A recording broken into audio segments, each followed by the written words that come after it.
पुराने जमाने से ही इंसान ध्वनि की ताकत को पहचानता आया है। हम बात करने के लिए, अपने एहसास बताने के लिए और विचार शेयर करने के लिए शब्दों का इस्तेमाल करते हैं।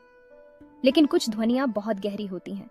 उनमें इतनी ताकत होती है कि वो हमारी चेतना को बदल सकती है और हमें खुद से भी महान किसी शक्ति से जोड़ सकती है। इन्हीं ध्वनियों को मंत्र कहा जाता है। मंत्र सिर्फ शब्द नहीं होते, वो कंपन होते हैं। जब इन्हें फोकस और इरादे के साथ जपा जाता है तो ये बहुत शक्तिशाली ऊर्जा बनाते हैं। ये ऊर्जा हमारे अंदर की दुनिया को बदल सकती है, शांति, स्पष्टता और ताकत ला सकती है। सदियों से आध्यात्मिक साधक चेतना की उच्च अवस्थाओं को प्राप्त करने और अपनी छिपी हुई क्षमता को उजागर करने के लिए मंत्रों का उपयोग करते आए हैं। मंत्र आत्म खोज और विकास के साधन हैं। वो चाबियां हैं जो हमारे भीतर के ज्ञान और क्षमता के द्वार खोलती हैं। मंत्र की शक्ति को अपनाकर हम परिवर्तन और उपचार की यात्रा पर निकलते हैं। मंत्र जप करने की परंपरा वेदों के रूप में जाने वाले प्राचीन भारतीय ग्रंथों में बहुत गहरी जड़ें जमाए हुए हैं। हजारों साल पहले लिखे गए ये पवित्र ग्रंथ आध्यात्मिक ज्ञान का खजाना समेटे हुए हैं। वेद ब्रह्मांड का वर्णन ध्वनि की एक सिम्फनी के रूप में करते हैं, जहां हर तत्व एक विशिष्ट आवृत्ति पर कंपन करता है। वैदिक ज्ञान के अनुसार मंत्र ईश्वर द्वारा प्रकट ध्वनियां हैं।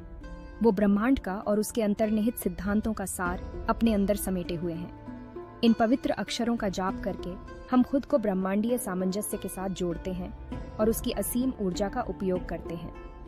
वेद सृजन और परिवर्तन में ध्वनि के महत्व पर जोर देते हैं। जिस प्रकार एक बीज में एक विशाल वृक्ष की क्षमता होती है, उसी प्रकार मंत्रों में हमारे वास्तविक स्वरूप को जगाने और हमें आत्मज्ञान की ओर ले जाने की क्षमता होती है।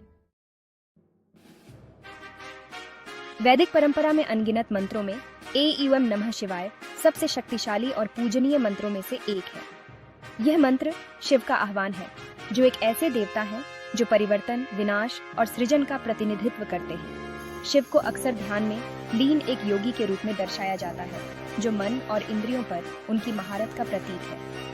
उन्हें बुराई के नाश करने वाले के रूप में भी जाना जाता है, जो उन ताकतों का प्रतिनिधित्व करते हैं जो बाधाओं को दूर करती हैं और नई शुरुआत का मार्ग प्रशस्त करती है।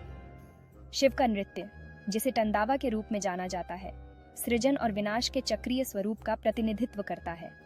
यह एक अनुस्मारक है कि परिवर्तन अपरिहार्य है और विनाश से ही नवीनीकरण आता है। एं नमः शिवाय का जाप करके हम शिव की परिवर्तनकारी ऊर्जा से जुड़ते हैं और अपने जीवन में सकारात्मक बदलाव को आमंत्रित करते हैं। एं नमः शिवाय केवल बाहरी कृपा के लिए प्रार्थना नहीं है, यह हमारे सर्वोच्च स्व का आह्वान है। एं आदि ध्वनि है, जो ब्रह्मांड और उन सभी चीजों में व्याप्त दिव्य चेतना का प्रतिनिधित्व करती है। नमः समर्पण और भक्ति का प्रतीक है। यह हमारे भीतर के ईश्वर को स्वीकार करना और अपने अहंकार को एक उच्च शक्ति के प्रति समर्पित करने की इच्छा है। शिवाय का अर्थ है शिव, बेनिफिसेंट। शिवाय का जाप करके हम शिव के आशीर्वाद का आह्वान करते हैं और उनकी परिवर्तनकारी ऊर्जा को अपने जीवन में आमंत्रित करते हैं। इसलिए मंत्र ईश्वर से हमारे संबंध की एक शक्तिशाली पुष्टि है और हमारी अपनी अंतर्निहित क्षमता का अनुस्मारक है। भाग 5, शांति और क्लैरिटी। एं नमः शिवाय के लयबद्ध जाप का मन पर शांत प्रभाव पड़ता है। जैसे जैसे हम मंत्र दोहराते हैं, हमारे विचार धीरे धीरे शांत होते जाते हैं और भीतर एक शांति का भाव पैदा होता है। यह आंतरिक शांति केवल शांति नहीं है, यह उच्च जागरूकता और स्पष्टता की स्थिति है। जब मन शांत होता है तो हम अपने भीतर के ज्ञान और अंतर्ज्ञान तक बेहतर पहुंच प्राप्त कर पाते हैं। हम बाहरी परिस्थितियों के प्रति कम प्रतिक्रियाशील हो जाते हैं और बुद्धिमानी से निर्णय लेने में अधिक सक्षम हो जाते हैं। इसीलिए मंत्र हमारे व्यस्त मन और शांति के हमारे आंतरिक अभयारण्य के बीच एक सेतु का काम करता है। यह हमें अपने भीतर रहने वाले ज्ञान और मार्गदर्शन के स्रोत तक पहुंचने की अनुमति देता है। भाग 6, सीमाओं से मुक्ति। हम अक्सर नकारात्मक विश्वासों और आत्मसंदेह के साथ खुद को सीमित कर लेते हैं। ये सीमाएं हमें अपनी पूरी क्षमता को साकार करने और पूर्ण जीवन जीने से रोकती हैं। एं नमः शिवाय हमें इन स्व लगाए गए बंधनों से मुक्त होने का अधिकार देता है। शिव की परिवर्तनकारी ऊर्जा के प्रति समर्पण करके हम स्वीकार करते हैं कि हम अपनी सीमाएं नहीं हैं। हम असीम क्षमता वाले प्राणी हैं। जो कुछ भी करने में सक्षम है, जो हम अपने मन में ठान लेते हैं। मंत्र हमें याद दिलाता है कि बदलाव संभव है और हमारे पास आनंद, उद्देश्य और प्रचुरता से भरा जीवन बनाने की शक्ति है। यह हमारी शक्ति में कदम रखने और अपनी वास्तविक क्षमता को अपनाने का आह्वान है। भाग 7, करुणा और शक्ति का विकास। एयूएम नमः शिवाय न केवल हमें सशक्त बनाता है, बल्कि करुणा और शक्ति का भी विकास करता है। जैसे जैसे हम अपने भीतर के ईश्वर से जुड़ते हैं, हम सभी प्राणियों में ईश्वर को पहचानते हैं।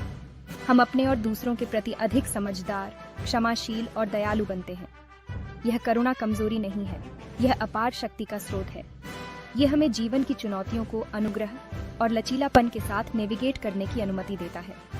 यह हमें उस चीज के लिए खड़े होने का अधिकार देता है जिसमें हम विश्वास करते हैं और दुनिया में सकारात्मक बदलाव लाने के लिए। मंत्र हमें याद दिलाता है कि हम सभी आपस में जुड़े हुए हैं और एक दूसरे का समर्थन करके हम एक अधिक सामंजस्यपूर्ण और दयालु दुनिया का निर्माण करते हैं। भाग 8, मंत्र को दैनिक जीवन में एकीकृत करना। एयूएम नमः शिवाय को अपने दैनिक जीवन में एकीकृत करना सरल लेकिन गहरा है। हम इसका जाप पूरे दिन चुपचाप कर सकते हैं, ध्यान के दौरान इसे मंत्र के रूप में उपयोग कर सकते हैं या इसका जाप सुन सकते हैं। हर दिन कुछ मिनटों से शुरुआत करें और धीरे धीरे अवधि बढ़ाएं, क्योंकि आप सहज महसूस करते हैं। निरंतरता प्रमुख है। जितना अधिक हम मंत्र का जाप करते हैं, उसकी ऊर्जा उतनी ही गहराई से हमारे अस्तित्व में व्याप्त होती है। हम चलते, खाना बनाते या अन्य सांसारिक कार्य करते समय मंत्र का जाप कर सकते हैं। यह मन को एकाग्र रखता है और हमारे कार्यों में मन की उपस्थिति का भाव लाता है। भाग 9, यात्रा को एम्ब्रेस। आत्मखोज और परिवर्तन की यात्रा जारी है। उतार चढ़ाव, चुनौतियां और जीत होगी। एयूएम नमः शिवाय इस यात्रा में एक निरंतर साथी है जो सांत्वना, मार्गदर्शन और शक्ति प्रदान करता है। एक खुले दिल और सीखने और बढ़ने की इच्छा के साथ यात्रा को एम्ब्रेस। विश्वास करें कि ब्रह्मांड आपके विकास में आपका साथ देने के लिए षड्यंत्र कर रहा है। ईमानदारी और भक्ति के साथ एयूएम नमः शिवाय का जाप करके हम खुद को अनंत संभावनाओं वाले जीवन के लिए खोलते हैं। हम ब्रह्मांड की असीम ऊर्जा का उपयोग करते हैं और उस दिव्य क्षमता को जगाते हैं जो हम सभी के भीतर रहती है। यात्रा लंबी हो सकती है, लेकिन पुरस्कार अतुलनीय है।